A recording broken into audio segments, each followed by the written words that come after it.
শান্তির আশা কি তবে বালির বাঁধের মতো ভেঙে পড়েছে? মার্কিন যুক্তরাষ্ট্র ও ইরানের মধ্যে দীর্ঘ 2 মাস ধরে চলা যুদ্ধের অবসান ঘটাতে যে কূটনৈতিক তৎপরতা চলছিল তা এখন চরম অনিশ্চয়তায়। দুদেশের অনড় অবস্থানে বিশ্বজুড়ে বাড়ছে জ্বালানি তেলের দাম। রয়টার্সের সর্বশেষ প্রতিবেদন অনুযায়ী পাকিস্তানে অনুষ্ঠেয় শান্তি আলোচনা ভেস্তে গেছে। এদিকে মার্কিন প্রেসিডেন্ট ডোনাল্ড ট্রাম্প তার বিশেষ প্রতিনিধিদের ইসলামাবাদ সফর বাতিল করেছেন। ট্রাম্পের দাবি, তেহরানের দেওয়া প্রস্তাব যথেষ্ট নয়। তিনি স্পষ্ট জানিয়ে দিয়েছেন, আলোচনার সব নিয়ন্ত্রণ এখন ওয়াশিংটনের হাতে।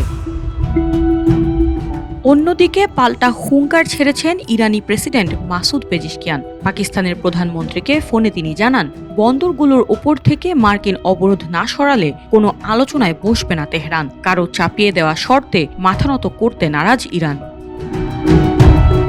এই কূটনৈতিক অচলাবস্থার সরাসরি প্রভাব পড়েছে বিশ্ববাজারে। হরমুজ প্রণালী ইরান বন্ধ করে রাখায় এবং মার্কিন নিষেধাজ্ঞার ফলে জ্বালানি তেলের দাম বহু বছরের রেকর্ড ছাড়িয়েছে, যা উস্কে দিচ্ছে বিশ্বব্যাপী মুদ্রাস্ফীতিকে। এদিকে ইসরায়েল নতুন করে লেবাননে হামলার নির্দেশ দেওয়ায় মধ্যপ্রাচ্যের আকাশ আরও মেঘাচ্ছন্ন হয়ে উঠেছে। কূটনৈতিক এই ধোঁয়াশা শেষ পর্যন্ত কোন দিকে মোড় নেয়, এখন সেদিকে তাকিয়ে বিশ্ব।